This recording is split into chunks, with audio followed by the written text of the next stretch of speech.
I'm John Atack, and everybody who's watching this knows that by now. And it's been such a long time, Mike. I've really missed you. What can I say? Yes, me too, John. And first, let me congratulate you. Some lucky woman has now made you their own, and I am thrilled Mm, for you and your beautiful wife. So congratulations, first off. thank you. I'd just like to point out that the lucky one is me. He's wonderful. What can I say? Uh, Terrific. It's terrific. I'm very, very happy for you. Grand, thank you. So there's a rumor that you've written a book. Yes, and the rumor may or may not be true. Yeah. I cannot confirm nor deny it. Hmm. Best not to. Now, I have this here, which may Oh, be that book. well, I'm And glad it didn't lie outright. yes, it's true. You would have been dead agented by Scientology. What a wonderful Exactly. expression that is. Um, so, a billion years, my escape from a life in the highest ranks of Scientology. And I wanted to preface our conversation by saying, and as I often remark, Voltaire said, people who believe absurdities will commit atrocities. And uh, there are so many books about Scientology. There are more than 100 now. And every one of them really interesting. But I believe that yours is one of the most important because you worked closely with Ron Hubbard, you knew him, you were around him, and then you worked closely with the young man who took over from Ron Hubbard and became what I like to think of as the Führer of Scientology. They do have an international finance dictator, so why not just admit it? Some people feel that we shouldn't listen to you because you haven't apologized fully enough for the harm you caused. Because for 20 years you were out there making life difficult for people like me. And Yes. um, what I'm going to say is that by standing up to the tsunami of harassment uh, that given to any critic of Scientology, you've made enough of an apology for me. I said that this the first time we talked, but Yes, you did. You've been exceedingly gracious, John, oh, and thank you. I do really appreciate now your friendship and your insight and all the wit and intelligence that you bring to this conversation. So, you know, thank you for that. Yeah, and it's important. I've put those of us on the receiving end know exactly what you did when you spoke out. You put yourself in the line of fire, and you did that to help other people so that they could avoid the physical and psychological slavery that you suffered. Um, and the book makes it clear, and I think this is, for me, the most important thing about the book. You were a true believer. You did what you did out of a very high moral regard. You wanted to save humanity, and you thought that the world was imperiled, and so you sacrificed yourself to the cause. And you know, understanding that, and for somebody reading the book, because we so often see people saying, "Oh, I wouldn't be stupid enough to join a cult," and Yeah. those are the people I used to like to recruit. Actually, they're the easy ones. I'm completely invulnerable. Um, uh, we met only one time as opponents when you were involved with running harassment against me. And in our first interview, you told me that although I seemed like a decent man, or words to that effect, you'd have had no hesitation in destroying me because I was a threat to mankind's only hope of survival. And I still am. And Yes, you are. yeah, um, you left in 2007, finally, having been involved from the age of 6, Hmm. which I think was in about 1959. Yep. And so if people want to get their calculators out, they can work out how old you are. Well, it was actually 5 in 1959. I was Okay. born in 1955, but you know, It's a fantastic year, the vintage of 1955. What can I say? I was born in the June of that year. Well, I'm older than you, John. Yeah, and I respect my elders. So what can I say? You know? Good. I appreciate that. So, if you feel comfortable with it, I'd like you to read a few passages out from this, and because I think people will get the sense of the book more directly by us doing that than me prattling on. So, well, I am happy to do that, John. And I will comment that I recorded the audiobook, and it is available in the United States, which and has actually sold many more copies than the book. I provided and the wonderful Humphrey Hunter at Silvertail Books, who publishes your book and Leah's and Ron Miscavige, and you know, every Scientology book there has ever been. Russell's book. Had got the rights to the audiobook and got the files, but Audible UK will not put the book up for some arcane laws they have about international rights, and they claim that because Silvertail doesn't own the rights to the audiobook for the entire world, that they will not put it up in their territories. And the same thing with Audible Australia. And I'm getting endless emails and things on social media and complaints from people saying, where's the audiobook? And like, I put something on Twitter the other day saying, listen, quit writing to me, go start complaining to Audible UK and Audible Australia and demand that they do something about it, because I recorded the book.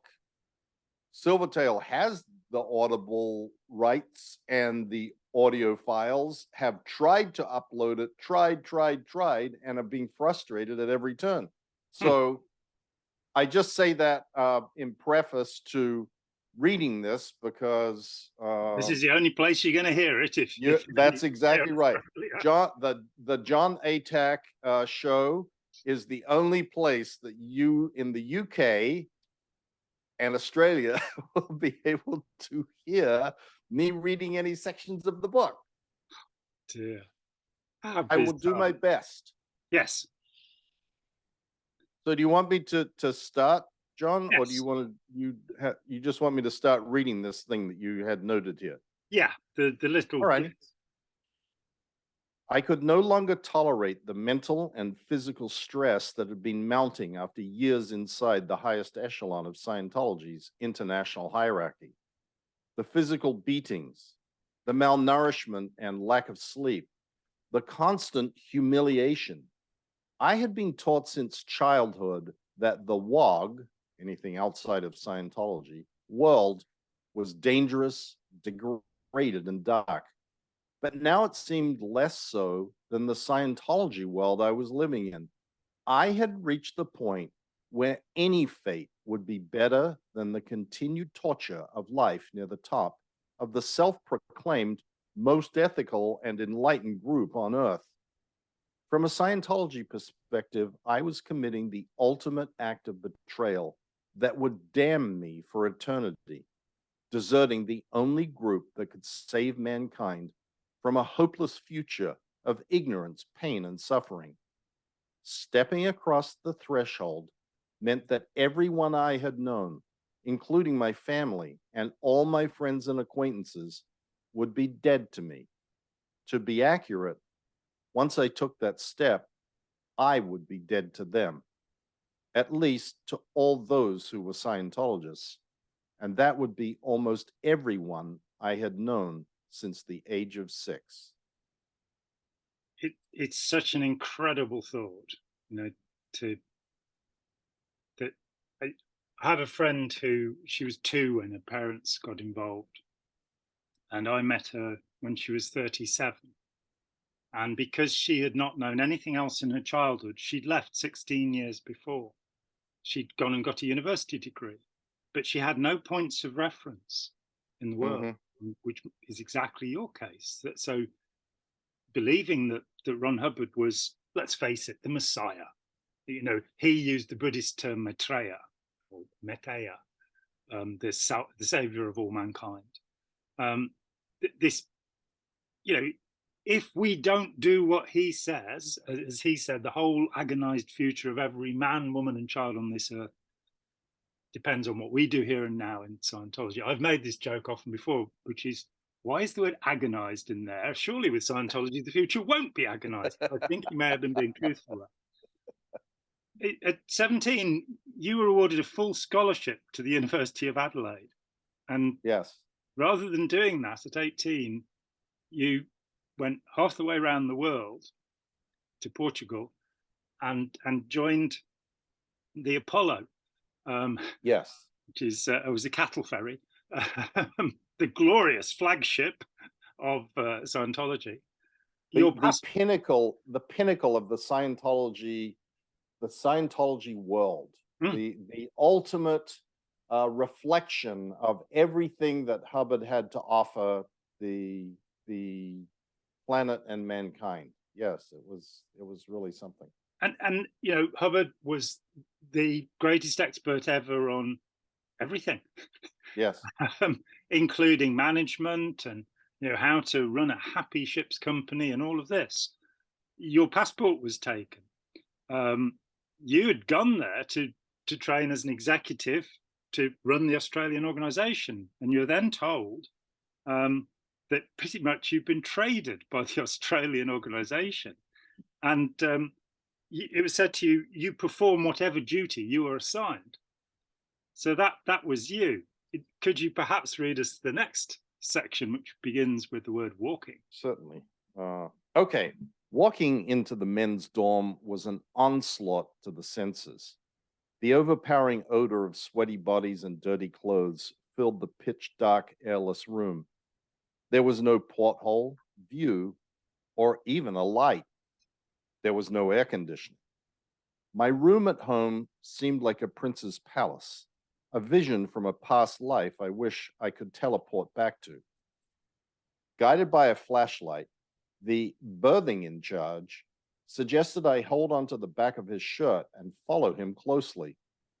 As I looked around, I faintly made out a room about 30 feet wide and 60 feet long with several rows of triple stacked bunks. With a ceiling height of 6.5 feet at the most, the space crammed in about 50 men. My bed, sandwiched in the middle of a triple bunk, was at the very end of the room.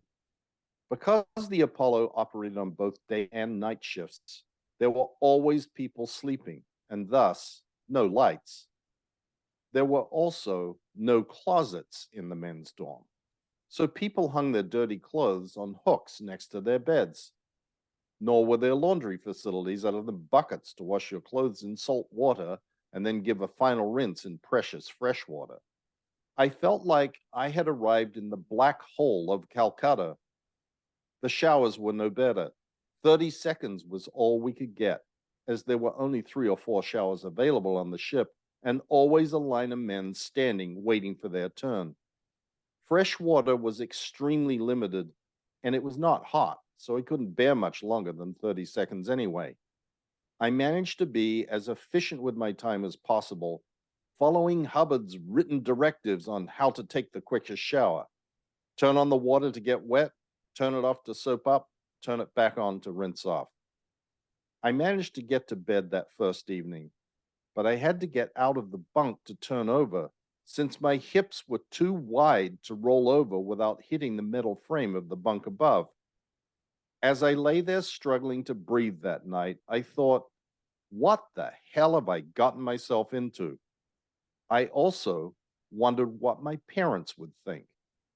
But I knew I had to maintain a good roads, fair weather veneer in my letters home, as saying anything even slightly negative about the world of Hubbard was forbidden. And you asked yourself, what have I done to pull it in?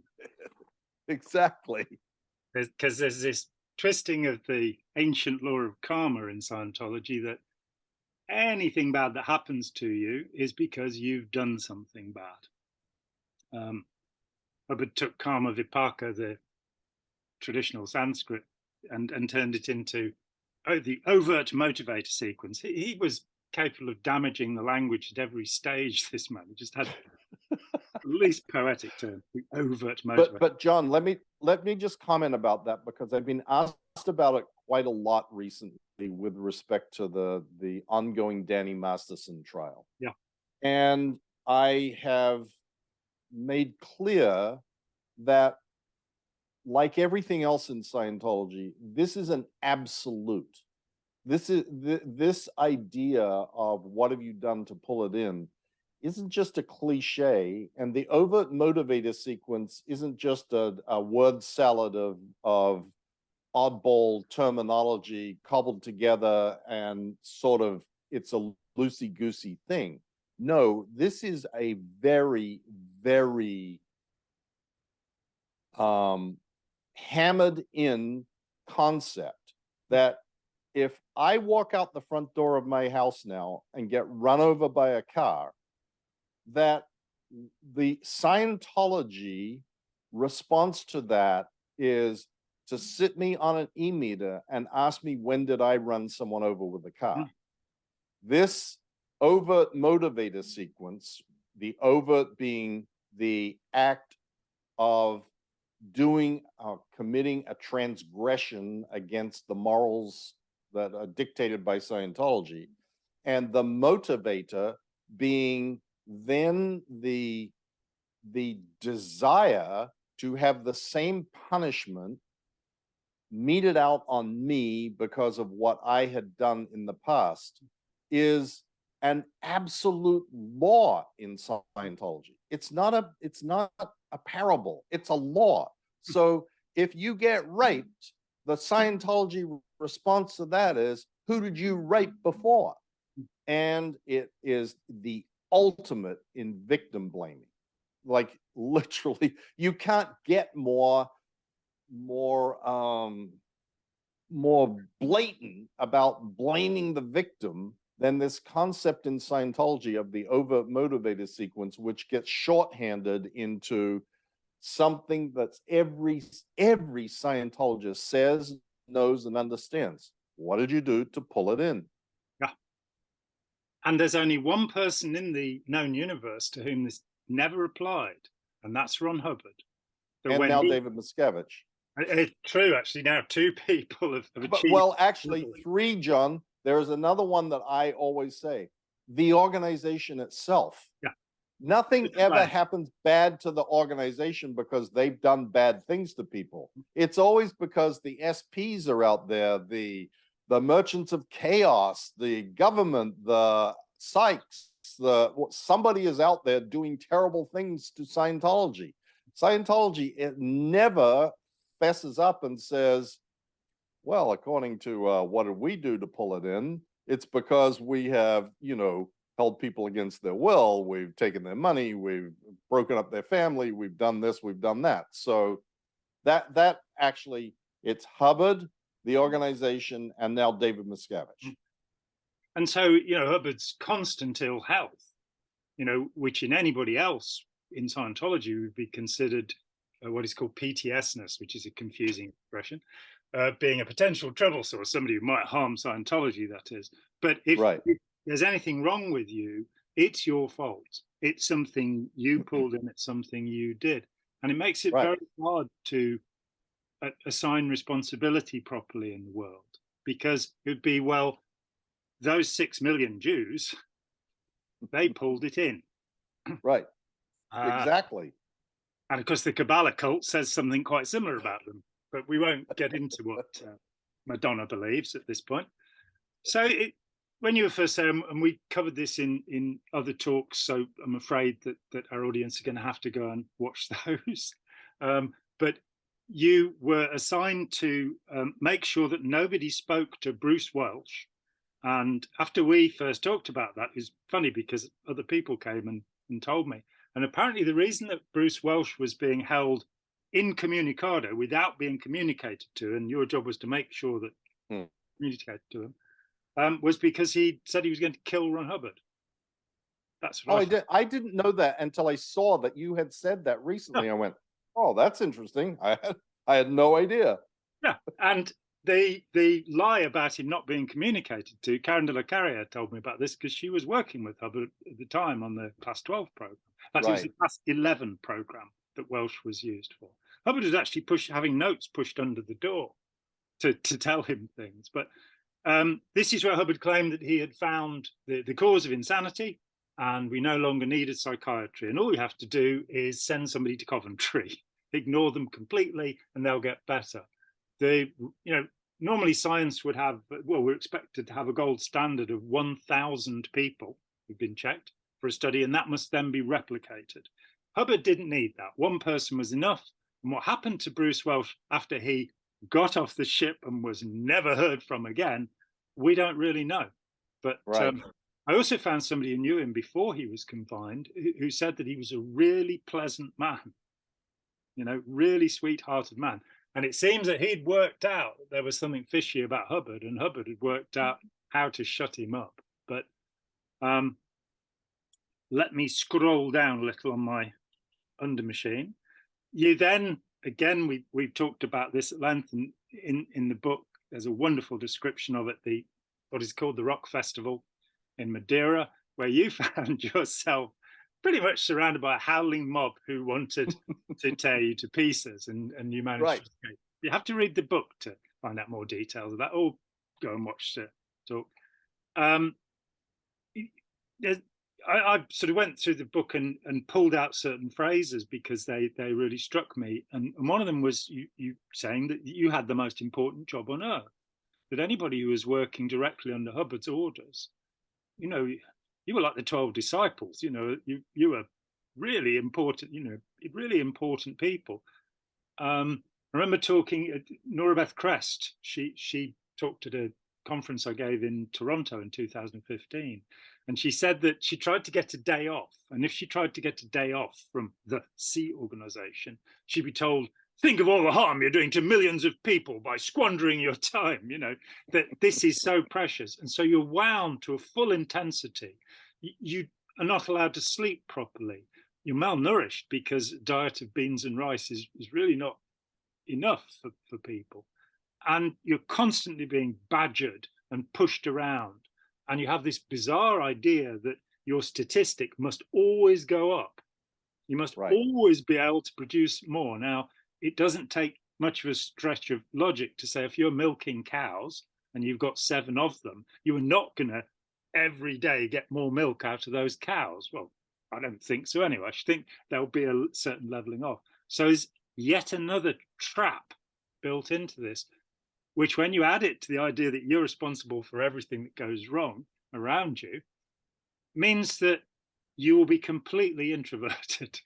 Yes. You won't be able to see the world outside, and you'll be desperate to do something because, the famous issue where Hubbard said, I want Scientologists to survive World War III. And we're all panicked into this situation. I know that leading executives at that time in the 70s were being told that there was only 6 months left. There's been 6 months, there's been 5 years, there's been a very short amount of time, there has been 10 years, we may have X amount left. It's like the Jehovah's Witnesses and the Armageddon. It's going to be 1914, it's going to be 1921, it's going to 1973, 1978. I think they're up to 2033 at the moment, so they've pushed it a bit along. Yeah, well, they've been practicing. That's what. You'll get it right. They'll get it. This is God's test. He's testing us to see if we can get our act together, and then He'll come forth with hellfire and brimstone. But that's not so different than Scientology. I mean, the idea that the world is going to end up as a bald planet bereft of life, having been annihilated in a nuclear cataclysm, is not often said out loud these days, but is certainly what Scientologists believe. And the higher up the the chain of command you get in Scientology, the more that idea is very prevalent, Yes. because it justifies and explains the urgency and the commitment to achieving what needs to be achieved in order to save the world from this horrible fate. And when you're in a circumstance where things are happening, just like you say, you don't sleep, you're not eating well, you're being, physically and mentally abused, you don't have the comforts that normal people would consider to be a necessity of life. You have to find a reason why you tolerate all that stuff. Like, you, even internally, you have to come, otherwise you go nuts, you just go insane. You've got to come up with my explanation as to why I'm putting up with the bullshit. Because if you don't have an explanation, then you're like really in bad shape. you know what I mean? It's like, and ultimately you come to the point where that explanation no longer works, and that all those explanations are no longer overcome the pain that is being inflicted upon you, whether it's emotional or physical or a combination of both, which is what it usually is. And that's the breaking point. And that's the breaking point that happens ultimately with everybody who finds their way to escape this prison of belief. And that's what, like that first quote that we read, that's me trying to summarize that into a paragraph of, I reached the point where nothing could be worse than this. So what have I got to lose? And, there is a long history of people being caught up in self-sacrificing groups, cults, let's call them that. For example, after the Black Death in the 1340s, there was a group called the Flagellants, who would have leather straps with nails in them, and they walked all around Europe beating themselves with these things. Now, on the face of it, this looks like rather strange behavior, but they believed that the end of the world was on its way. They wanted to survive World War I, let alone World War III. And that by doing this, they would be able to enter heaven. And so, people who believe absurdities will commit atrocities, and they'll commit atrocities to themselves on behalf of other people. You didn't do this so that you could go to heaven. You did this to save humanity. This was a completely selfless act, and perfectly normal in a Christian society, that people are meant to give to other people. And then it inverted, that what was actually happening for any of us, me included, is that we were harming other people.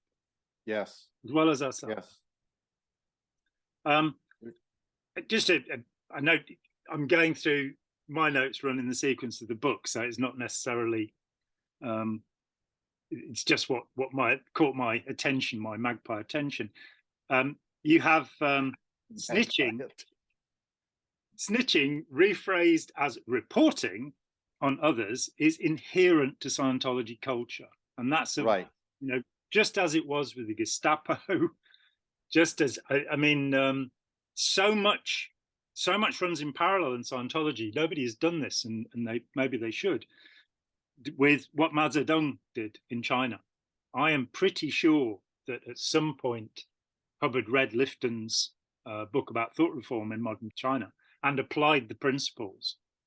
And one of those is that you are always informing on the people around you for their, quote, anti-Bolshevik activity. And anti-Bolshevik activity, that led to the Stalinist purges. He got it from Mao. Mao actually had a regiment of men, and 1/4 of them were executed for their anti-Bolshevik activities. And that meant you could look at somebody and say, I can see you're an anti-Bolshevik. Stalin threatened to kill Shostakovich after the Fourth Symphony because it was anti-Bolshevik. You know, how do you listen to a piece of music and determine that it's? But the same thing is running through Scientology. This: are you with the cause? Are you doing anything at all? Are you criticizing Hubbard in any way? Do you have any doubts? You'll be reported. And yes, John, it is beyond whether you witness it. You can suspect it and report. You're expected to report if you suspect. Like, there is a thing called a things that shouldn't be report that is designed for when you don't really know what is wrong, but there's something that shouldn't be the way that you have observed it or thought it was, then you're expected to write that report. And, you know, in Scientology, if you fail to report on something that you were aware of or observed or suspected, and then that person is caught for whatever reason, then the policy of Scientology is that you are to suffer the same penalties as the perpetrator of the crime. It's taken very, very seriously, and it's something that people who are outside of that world find very, very difficult to understand. They like, you know, when the Inchwives went on the Anderson Cooper show, the My Ex-Wife, Tom's, Marty's, and Jeff Hawkins, and each one of them said, well, we lived with our husbands for 30 years. They never mentioned the fact that they were being assaulted by David Miscavige. Of course not. Nobody in Scientology does that. You don't do it with your spouse. You don't do it with your children. Like, the first thing that they're going to do is turn around and report you.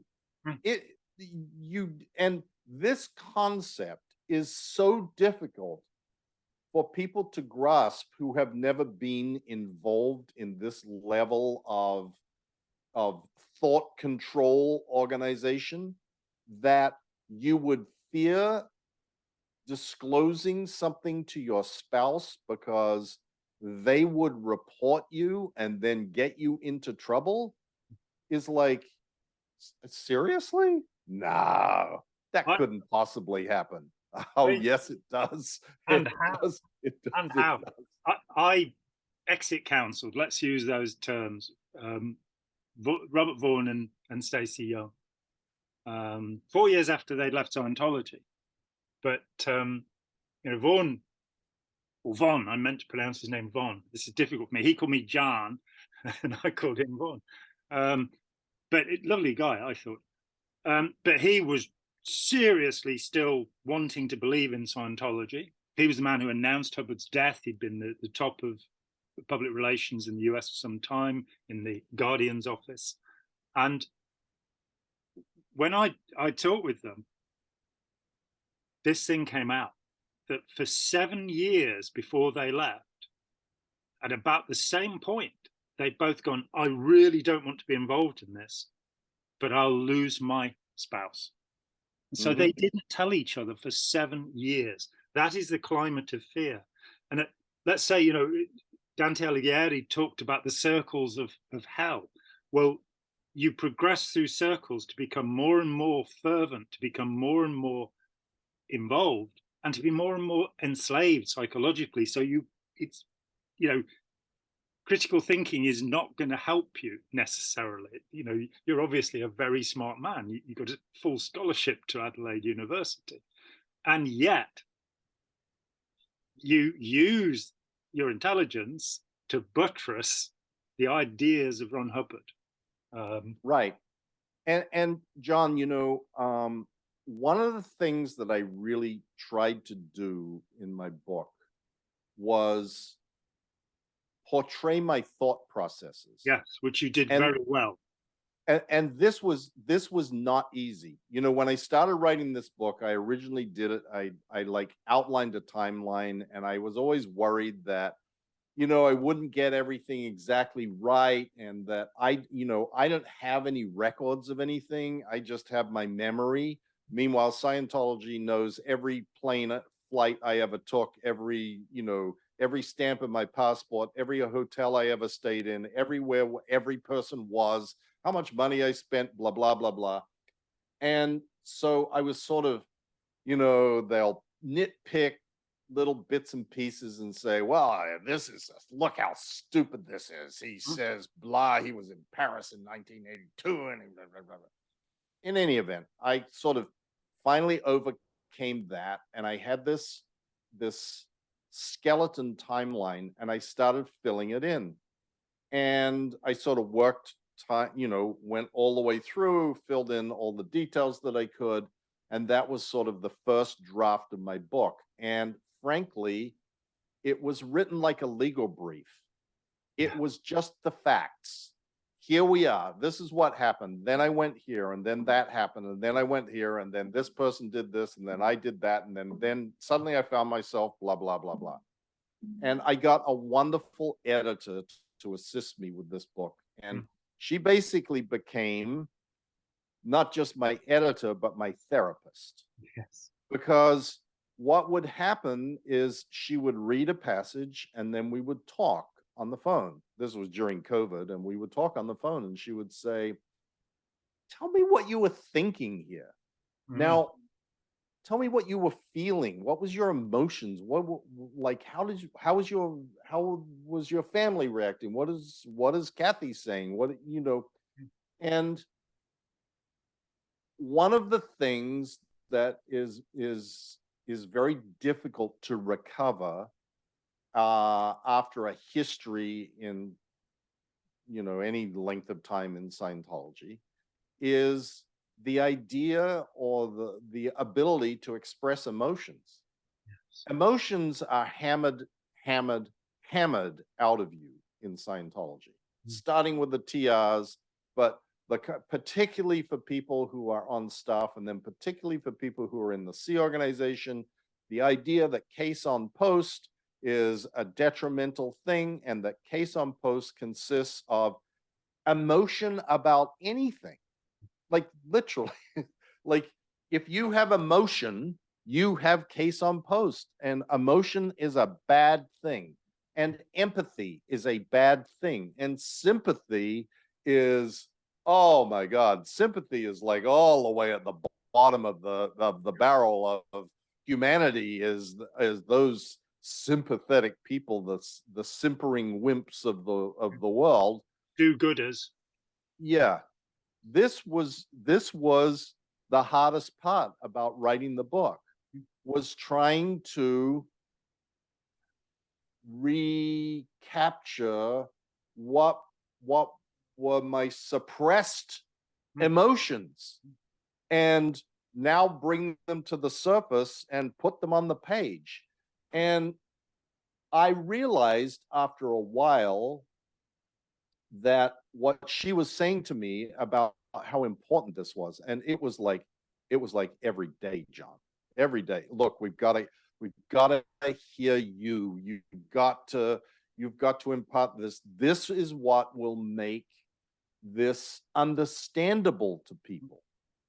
And I finally, not finally, but I recognized she's right.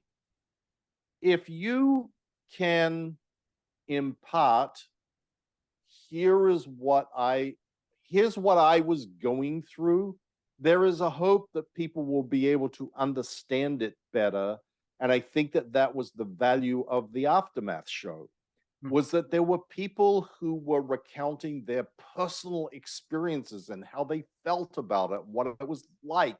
And that made, and many people commented subsequent to that show, for the first time, I understood that could have been me.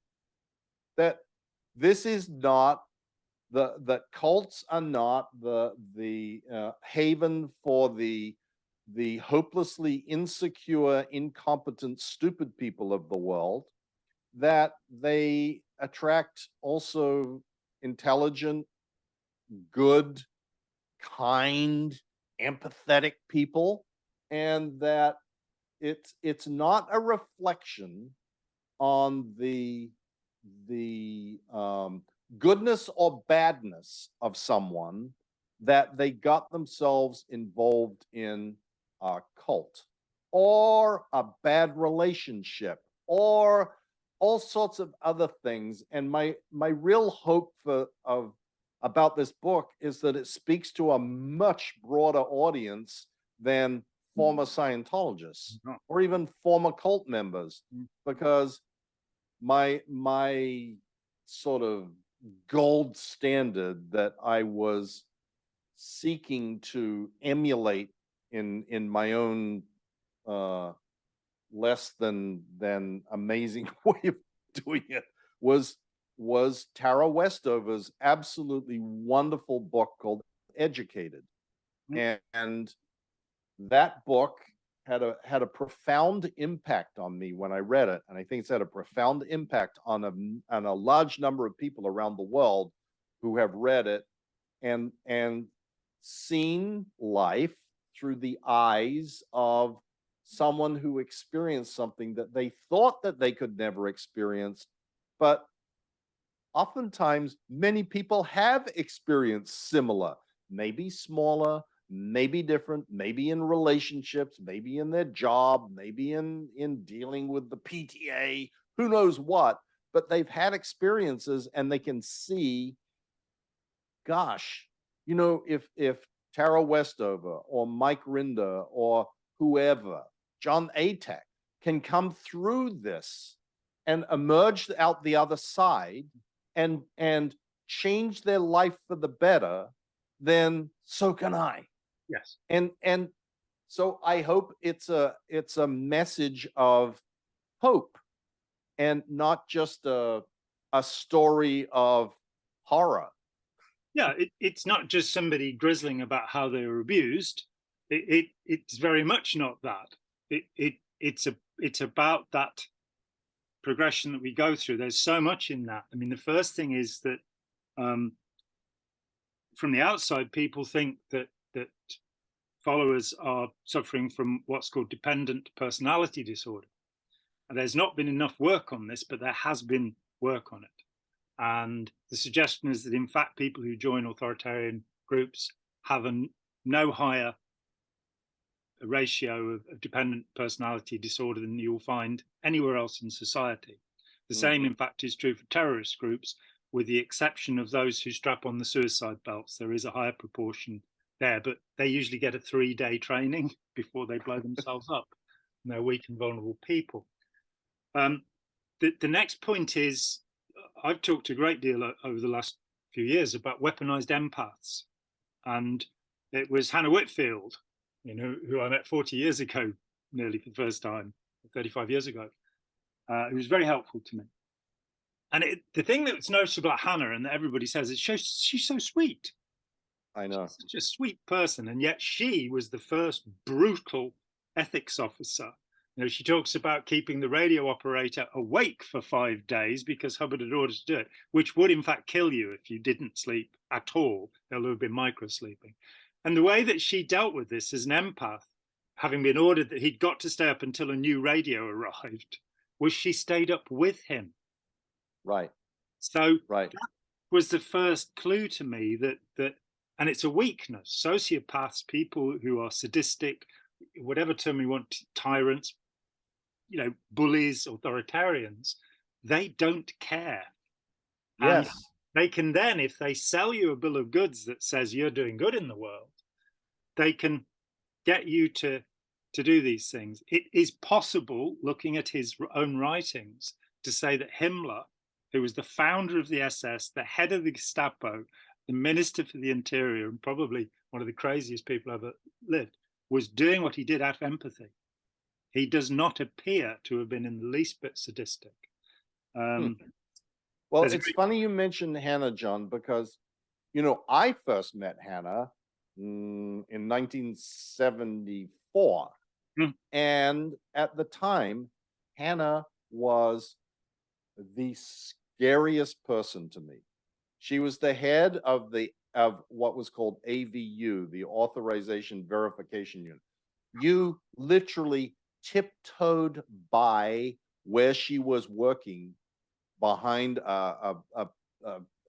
like a sort of a wooden barrier thing in the tween decks for fear of disturbing her thought processes while she was reviewing someone's evaluation or whatever she was doing behind that little flimsy piece of wood. Mm.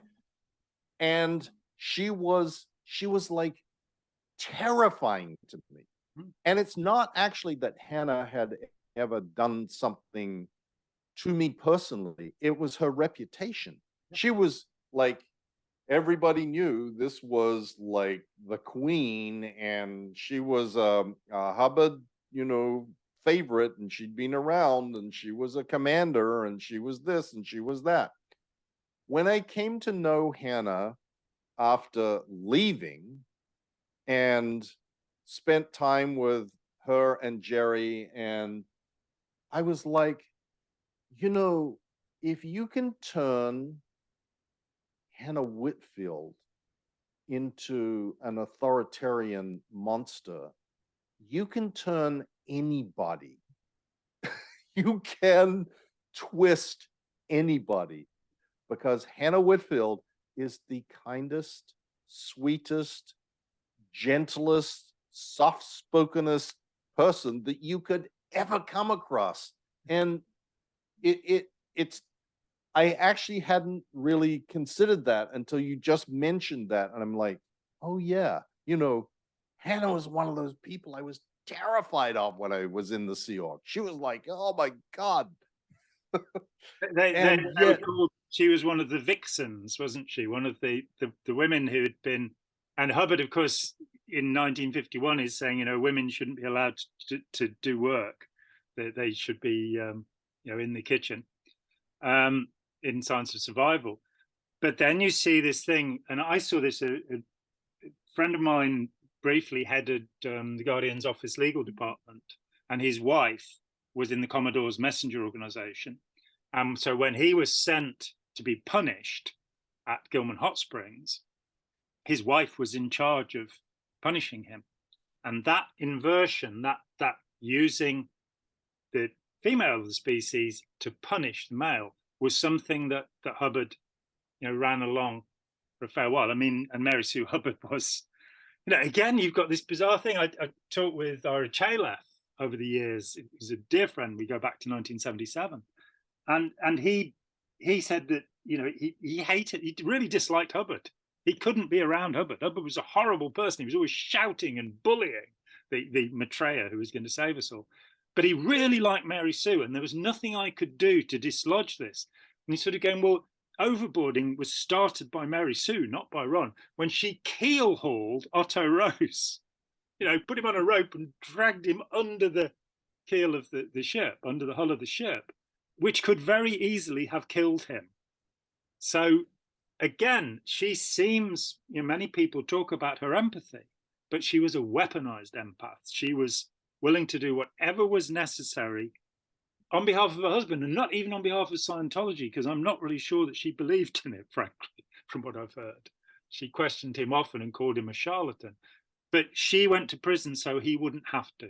And then he, of course, had nothing more to do with her, because, why would he, Yes. I know I always throw you off track, John, with my rambling asides, but you try. But as I have the script in front of me, if we jump down a couple of through the next two to the next one on, I did pull out this profound insight, which really needs to be underlined. Hubbard was first and foremost a storyteller, and so easy to miss that. What we as human beings want are narratives, stories. We love it, whether it's sitting around the campfire or watching, Breaking Bad on the television. We love a story. Hubbard was not a particularly good storyteller, though Stephen King says that Fear is the best short story ever written. But his stories are clumsy, but he somehow managed to engage us in a huge story, which is Scientology. And you know, it's a rather simplistic story because all you've got is what atom-powered cars racing on other planets with people in dull bodies. He doesn't really have that. That's one I got from you.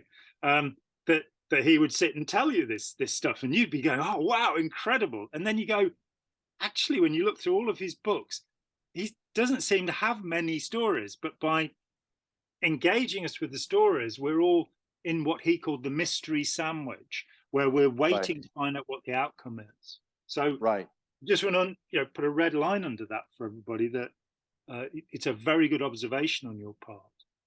Well, I also note, John, just before I read this, somewhere in the book, I said, and Hubbard claimed, we talked about the introspection rundown, this phenomenal research that he had done for everything, curing psychosis or Dianetics, hundreds of patients in Savannah, Georgia, and blah, blah, blah, blah. 270 something. And when I interviewed Don Rogers, who was with him when he wrote the book, he said, the day we got the contract for the book from Artsepos, he said, well, deep trance hypnosis is not very popular. We'll have to find something else. There was no research on the Dianetic method. It was just Joseph Breuer's method revisited. But then Hubbard came up with a brand new thing that every Scientologist accepts 100%, which is his research is past life research.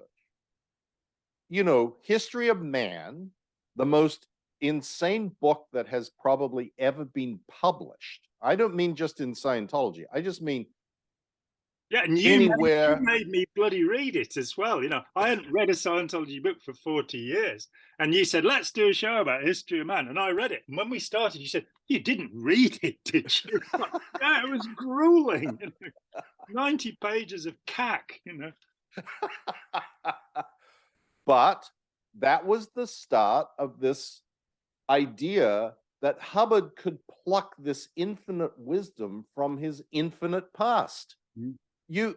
If you have lived for trillions of years and have experienced everything that has ever happened in all those trillions of years, if you have perfect recall, which is what Hubbard sort of claimed his shtick was, that you know about everything. So you know how to run a planet with a computer chug. You just know. You know how to resolve a being in poor shape. You have him go out and circle a star. Go around in circles around a star, and there's the running program. And if you are a dedicated Scientologist and you read Hubbard's quote research about the running program, the research about the running program is, this is what we used to do, 74 billion years ago. After we lost our body, we would go out and circle a star. And so this becomes the process now. And this is research. This is fabulous storytelling. Fabulism. Fantabulous storytelling. Incredible storytelling. Not meaning that it's really very good, just that it's not actually believable. But that was, that, and a lot of people ask me, so what's your impression of Hubbard? Look, there's no doubt he was larger than life. He was like a big personality. He was not a shy, retiring type. He was, he came into a room and everybody knew he was there, and then he would start explaining things, everything and anything. Okay, I'll read this. Before we get to that, one of the things that got me while I was still involved in Scientology, I have a, let's say, better than average memory. And it surprised me that people could come up with all of these fantastic past life memories. But when I talked to them about their own lives or about, their education and the things they've been taught, they very often had poor memories, and I couldn't fit that together. Then I, with a certain amount of research, and I actually did do research, real research. I read hundreds of thousands of pages of material, interviewed or looked at would have been written by 150 people. I think Janet Reitman talked to 5 people for her book. And one of the things that came through is that Hubbard didn't actually remember his own this lifetime past. He thought he'd been a nuclear physicist. He thought he'd seen combat. He thought he'd studied with gurus in the East. He had not. So the fabulism was just complete. I think it was Frank McGruber in the Pulp Jungle talking about an encounter with Hubbard, which I used and which Russell Miller used as well, where he sat for an evening with Hubbard, listening to him telling his stories. And he said, "Oh, you're 84 years old, Ron." And Hubbard said, what do you mean? He said, "I've been making a note. You were 2 years in the jungles, and then 3 years doing this, and then 5 years doing this. I've added it all up." And Hubbard said, "But I'm only 22, or something like that." So it was, and if we go to the earliest point, I believe, and correct me if I'm wrong, I think I'm the only person who's got copies of Hubbard's teenage diaries. No idea. Are you? I have. There you I go. have 2 handwritten diaries from his 2 holidays in China. But I also have, they were put, I thought until 2015, I thought that Jerry Armstrong was among the documents that Omar Garrison had given him to protect himself, and that's how they got into the Armstrong case. But they were actually put in by Scientology. And when the seal was lifted on the case and Mike Flynn could make copies of them, I was the person who got the copies. So I'm very familiar with these diaries. There's a lot of material in them. What fascinated me was he typed up one of them. So you've got the handwritten original, then you've got the retype, and everything has got better in the retype in his own diary. So yeah. So yes, the next one is the there was not a subject. That's the next one I'd like for everybody. Right. Okay, here we go. There was not a subject that he did not have an opinion about, and he always spoke as if he were not just the leading expert on every subject on earth, but the only person who understood its full meaning. I was captivated and believed every one of his stories to be absolute fact. When I was with Hubbard, I was more committed and dedicated as a Scientologist than at any other point in my life. Yeah, I read Brown McKee's testimony at the Clearwater hearings, and he'd been involved for a very long time in Scientology. And he said, well, I'm a trained physicist, so when I read what Hubbard had to say about physics, I knew that was complete nonsense. But what he said about Buddhism was fascinating, and I had to laugh. I was a trained Buddhist, and I knew that what he was saying about Buddhism was nonsense. Oh, dear. Yes, that's exactly, I mean, it was funny you said that Hubbard didn't remember his life in the Navy or had seen combat or whatever. Do you really think that is the case, that his memory was bad, or that he was just a bullshitter and would invent stuff and because that's my view, much more so than he had a bad memory. It's my view that he would invent things to make himself seem relevant or important, or having some sort of status that he didn't or wouldn't otherwise have. And then that he ultimately came to believe his own bullshit. And I say that, John, because in the end, the guy was chasing BTs. Body thetans, little demon body thetans. If on the last days of his life and on his deathbed, if he truly had thought that, OT3 and the Xenu story and blah, blah, blah, blah was just complete hogwash, why would he still be chasing around trying to handle BTs? I think he bought his own crap to the point where it drove him nuts. Like, he was unable to differentiate now between reality and the the world that he had created about himself and the lies that he had told about himself. And I don't know. I'm just kind of interested in your perspective about that. It is a matter that has engaged me. For 10 years after I left, people would ask me, and I'd published Blue Sky 7 years into that. So people would ask me, was he evil?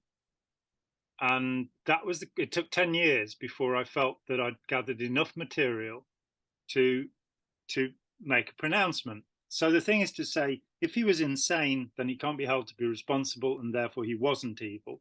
If he did this deliberately, then he was evil. This is compounded by so many things. The first is that pathological liars tend to come to believe their lies, and they will become very offended if you challenge them. But I noticed that there was another trait with Hubbard.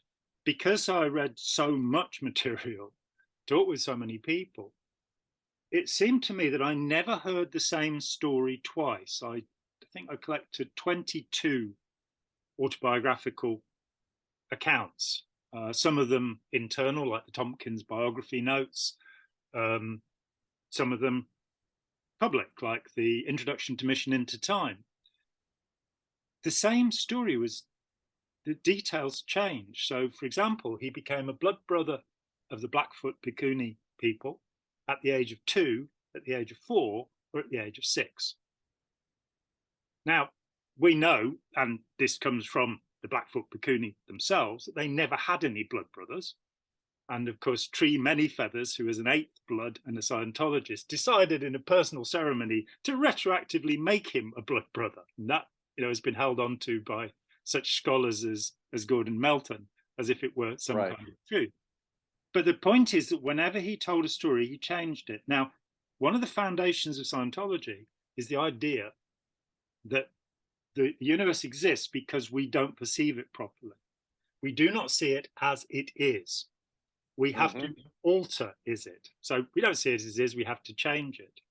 And the only way that something will persist is if it has a lie entered into it. Well, I think Hubbard could not tell the same story again, was no longer aware of what had really happened. He tells that story about being a kid and beating up 4 members of the O'Connell family or something. When Russell Miller went and got the material on them, they existed. But he was 8 years old at the time that he beat them all up, and the oldest of them was 18. So he took on 4 of them and beat them all up. You have this, he couldn't help but enlarge himself, which I think was possibly to do with the part of his upbringing, because he was largely, the male figure in his life was Lafayette Waterbury, his maternal grandfather. He lived there. His own father was here, there, and everywhere doing various things. Right. So, and his grandfather, and I have a grandchild too, tended to idolize him. And I think that he felt guilty about not living up to these things. He was, we know, overweight. He was spotty. He was not particularly well liked. He was scared of horses, according to one of his schoolfellows, Andrew Saunders. So we have somebody who, he talked about this having a social tone and a chronic tone, that there's what you present to the world, and then there's who you really are. And I think there was a tremendous division. Jerry Armstrong, when I first met him in 1984, pointed out that Hubbard was trying to cure himself. That if you look at the list of things in Dianetics that are wrong, it has asthma, which he had. It has short-sightedness, but not long-sightedness. He was short-sighted to the end of his days. It has bursitis, a word I'd never seen before, an inflammation that stops lubrication between the muscle and the bone in his right shoulder, and that was painful, and he had it all of his life. So I think he sort of wanted to project something out. He talks in the data series about being able to, you just have to assume the beingness of the station master. Yes. And people, I think he assumed the beingness, and he wasn't very good at it. He was a crap photographer, he was a crap musician. he was a crap poet. You know, his written English, his prose is appalling, but he assumed the beingness, and we saw that. And I think that he always vacillated, talking to Barbara Cloden, who was his mistress in 1950 in Los Angeles. And she later qualified as a psychologist. And she said he'd have these days where he thought he was the worst person in the world and that he could achieve nothing. So that, you know, we can't even label him a psychopath because he does appear to have occasionally shown conscience. Right. Though he didn't do much to help us with it. So I think that we're dealing with a man who is very seriously disturbed, and to try and find a simple explanation of how he behaved. Actually, later today, I'm talking with Yuval Laor about Hubbard and temporal lobe epilepsy, because we're both pretty convinced that he had a blow to the head at some point, had a lesion in the temporal lobe, because he had all 18 of the aspects of the Bear-Fedio checklist for temporal lobe epilepsy. That, if you add to it bipolar disorder, he was very evidently a man who, you know, John McMaster in the 60s talked about him sitting in the corner of his room weeping. Jim Dean Kelsey's account from Queens in 72, 73. This is not the man, the hero of the universe that, you know, Right. And the thing you alluded to at the end of his life, where he asked Sarge Fouth to build an e-meter that would kill him because the body thetans were taking over. You know, this is a man who we cannot gauge him. He himself said, and I learned this from him as a Scientologist, that you cannot rationalize the activities of a psychotic person. It's no good trying to say, why did this person do this? Yes. So there's something defective. So I think his memory was very cloudy. I think he was no longer sure of what the truth was and had to hold on to, you know, like a child, very much like an immature, say a 10 or 11-year-old who, you know, has said, you know, oh, I climbed Mount Everest last week, you know. Right. Once they've said it, they believe it. This is also something you see in borderlines, that they have to be right. And if being right means telling you 1 minute, I've never eaten a sweet in my life, and the next minute that I eat a bag of sweets every day, they will then deny they said the earlier thing. And I hear you. on and on it I goes. hear you. Yeah. I mean, we could talk about this for a very long time, and it's not honestly at this point that valuable. The more value is to be able to see the reality of what happened as a result than seeking to analyze why was he doing things that way, or, you know, in any event, I digressed and asked for your opinion about that subject. So I think my bad. I think it is extremely valuable to understand that what he gave us was the idea of logical consistency. If this, therefore that. If that, therefore that. And Right. so if you had a misunderstood word, then all you have to do is go back, clear that word, and everything you learned after that will come back to you. Well, how could that be so? You know? And if you had a misunderstood word, well, it's because you'll then commit overs and you'll do bad things. He wanted a really simple explanation for everything. And he's perhaps left us with a bit of a tendency, I know I still have it, to think that you can have such explanations. And Yes. in his case, he is a fog of complexity, but that's not going to stop us trying to understand, you know. A fog of complexity. I like Fog that. of complexity. I just wanted to bring this up, and this is painful, and I'm sorry. Your first child died from sudden infant death syndrome, and Yes. it made me, what we said earlier about it, what you said at the beginning about emotion, this suppression, repression of emotion that you're not meant to feel. The amount of people that I've spoken with who years later have said, I did not grieve when my father died. I did not grieve. And it hits them again like a tsunami. Years later, they left Scientology And what you've been taught, and I think this may be vital to the understanding of Scientology, you've been taught to be an actor. You've been taught to pretend emotions to the extent that, like Peter Sellers, who Stanley Kubrick called the greatest actor in the world, Sellers in interviews said, I have no idea who I am. I just fulfill the role.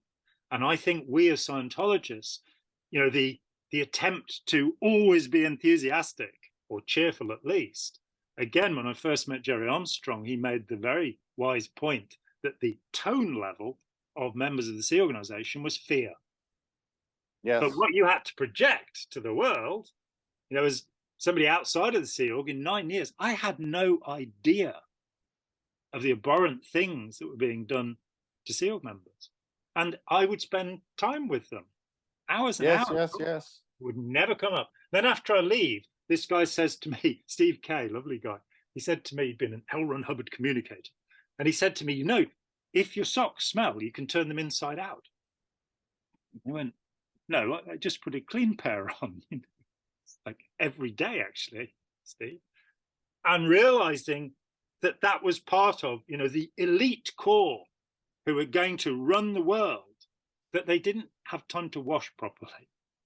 You know, right. Just appalling. So, yeah, maybe we move on from there.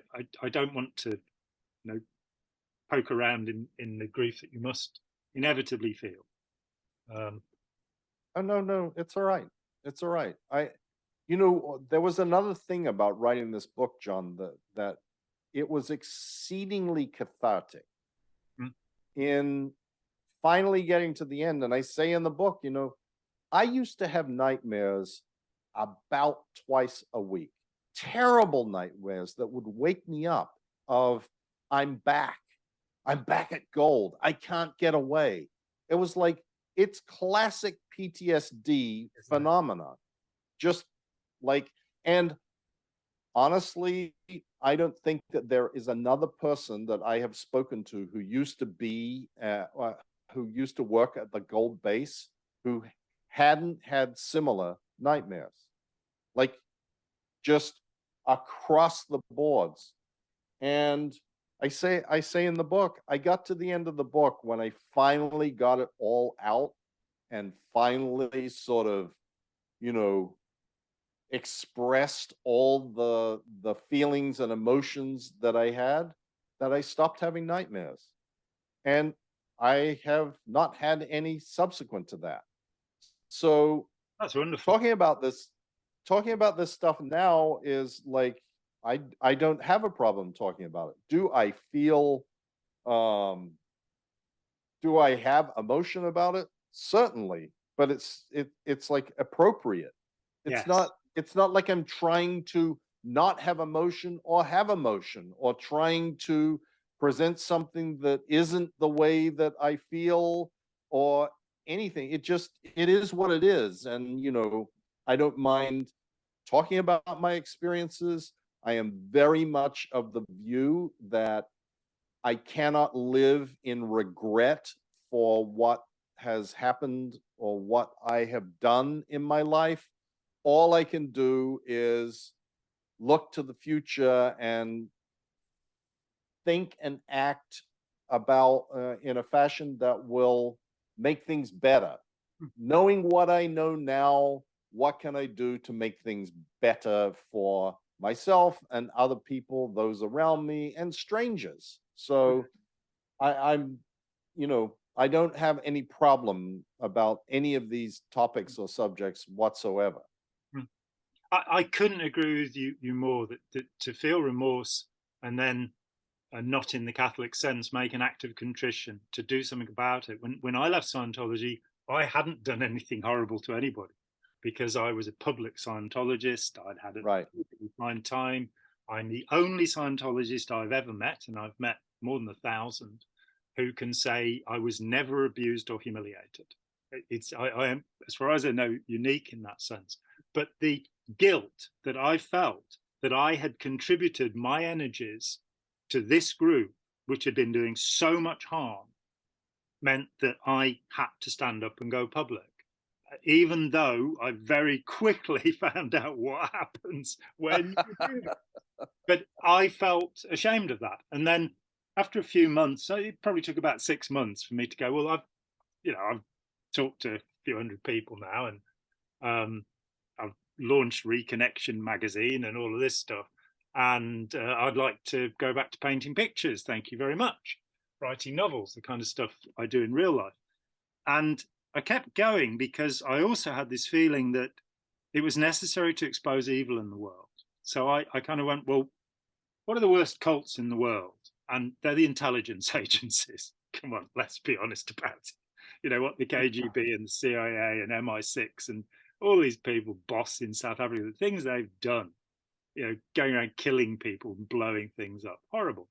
You know, the CIA were using an SS regiment from Belarus to, you know, to drop into. So I read all this stuff, and then I went, but loads of people know about this. Nobody knows about Scientology, in the sense that academics can't get anywhere near it because it's so dense that you fall asleep reading it. You know, it's only if you were an enthusiastic true believer that you can cover enough material to understand the subject. And Yes, I'd already done that. So, and I have a historical bent, I'm reasonably articulate. That allowed me to go forward. But what I wanted from Scientology, and I think this is relevant to what you just said, was equanimity. You know, I'd had a bad breakup. A girl who I'd been living with for 15 months, who I did not love, had gone and slept with one of my friends. You know, how could you do this to me? And at my separation anxiety or whatever it was, that's what propelled me into Scientology. I was a Buddhist, a meditating Buddhist, but that didn't, you know, Scientology promised me that I could be serene in the face of calamity.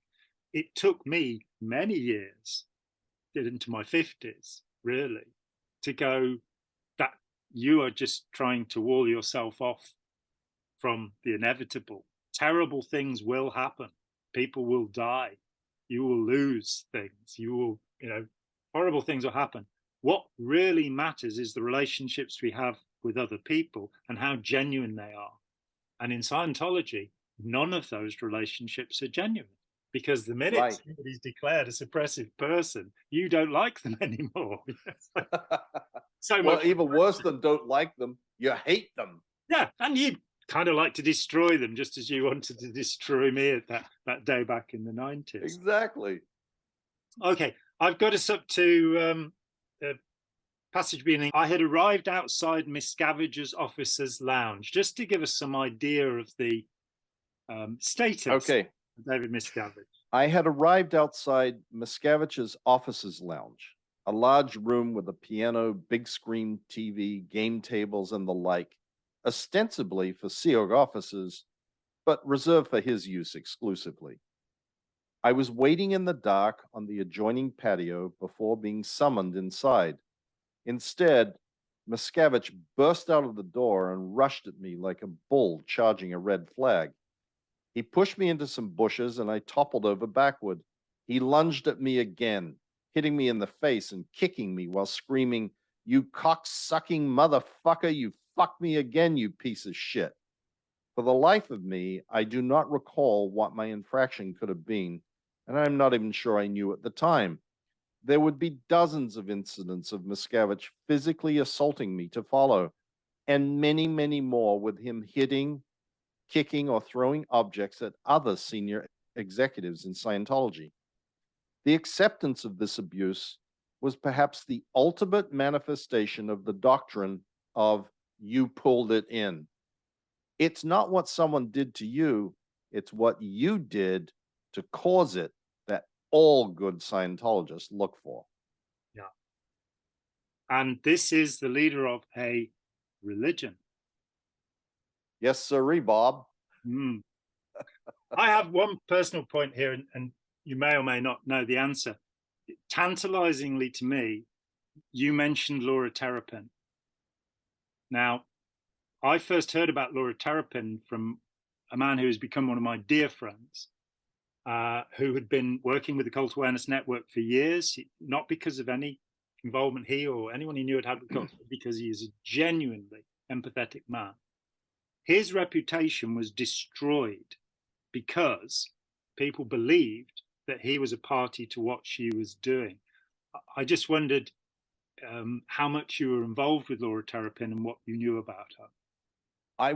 It's funny. I wasn't involved with her at all. I just heard her name mentioned, but I'm sure that wasn't her real name. That was a code name. What I understand is it was actually a stolen identity. Maybe. I want to bring it up because there may be somebody watching this who knows something more about her. And if you contact me, that would be great. If there is somebody watching this who may know more about it, they should also watch the extensive interview that I did with James. Oh God, I can't remember his name, from Watchman Fellowship. Yes, like 3 days ago. I don't know when that's going to go up. I'll put it on my blog and I'll spread it. We talked extensively about the Watchman Fellowship and Can and mentioned Laura Terrapin. I don't know who she was. I don't know any details. We talked at some length about the compartmentalization of information within Scientology, even within the Office of Special Affairs. It, like, laterally and vertically, nobody ever knows what really happens. There is, lawyers hired to hire PIs, to hire PIs, to hire plants, and the people who are running those PIs, the case officers in Scientology, in the Office of Special Affairs, don't know what the case officer next to them is doing, and they report with, "We heard that blah blah happened," and there's never any details. So if there is some, like, John, if you want to put me in touch with whoever this person is and I can try and tell them anything I know, I'm more than happy to. Thank you. It was a fascinating conversation that I had, because I didn't even recall the Watchman Fellowship. Like, when he started recounting to me that, they were sued by Scientology and they were this, and that then this happened, and then they had a plant here and their office was broken into, and blah blah blah. I'm like, holy, really? This was this was when I was around. I have the sense with that the sleep deprivation alone is enough to mean that we don't perceive the world, and that you were just being driven all the time. When we first talked, I was quite surprised, because you weren't really aware of the 16 years of harassment I suffered, because you weren't directly involved in that. It's just, that's kind of, that goes on. And it was just that sense that you're a dynamo, that there was all of this stuff happening, and it just went from one day to the next. So, all of these awful and terrible things that were being done, as you say, rather like, and it happened in the Stasi and it happened in the KGB. The KGB actually had not only their 5 British agents who we hear about, the famous 5, there were 20 in the CIA, Ames being the most famous of them. They knew everything that was going on in the foreign intelligence agencies, but they were paralyzed because they had too much information, and everybody was paranoid about everybody else because of this snitching, because of this, if I find something out and report it, then, so you have a completely inefficient machine that is not in any way coordinated, which is very much how Scientology functions. If I could perhaps ask you to read me out one more passage, which is, he ordered his then right-hand man. Yes. And then I will let you go. Thank you so much. He ordered his then right-hand man, Greg Wilher, to take Heber, Mark, Yom, and me and throw us in the lake at the bottom of the St. Hill property. It was a chilly, overcast November afternoon. Wilher allowed us to take off our shoes and strip down to pants and shirts before we waded into the freezing cold, almost black water. The bottom was stagnant, slimy mud. Our assignment was to remain in the lake, clearing away weeds and debris for a few days, until Miscavige decided he wanted to return to California to prepare for the next event scheduled for New Year's Eve. As usual, none of us uttered a word of protest or disagreement. That would have made our circumstances even worse. Mm. Oh, incredible. It's just incredible. And, you know, there are a lot of books by ex-members, and there are a lot of very good books by ex-members. But I would definitely put yours at the top of the list, because you were right at the heart of this group. Your involvement with Hubbard, your involvement with Miscavige, and because through the book you are wrestling with that commitment. You're a true believer. This was going to save the world, so you sacrificed so much yourself to do that. And now you've taken them on very publicly indeed, and I feel made a tremendous difference to the way that Scientology is perceived. They really can't get away with it anymore, and hopefully David Miscavige will soon be on the witness stand or hiding in the south of Venezuela, and the whole horrible thing will collapse. And most importantly for me, we will be able to do something to help the people who then leak out of the group, and make into them, as you have become, thriving survivors. So thank you so much, Mike. Well, thank you, John. It's always a pleasure to chat with you. It like the time literally flies by. I know we end up rambling about various things, but it's, you know, that's what we do. And I will, you know, I'm been super occupied with doing, you know, media for the book and now for the Masterson case and whatever else is going on. But we will come back, because I thoroughly enjoy these conversations, and Me too. we just have to make it happen. And I will gladly do it anytime I can. Great. Well, let's reconvene in a couple of months' time, when, if things have settled down at all for you. And it's a great pleasure as always. All right, my friend. Thank you. Thank you. Hi, John here. Thanks for watching. We'd appreciate it very much if you would click like, as well as subscribe, and click the bell for notifications. Every dollar helps, and we welcome new patrons on Patreon, or you can make a one-off payment with any currency through PayPal. Thanks so much.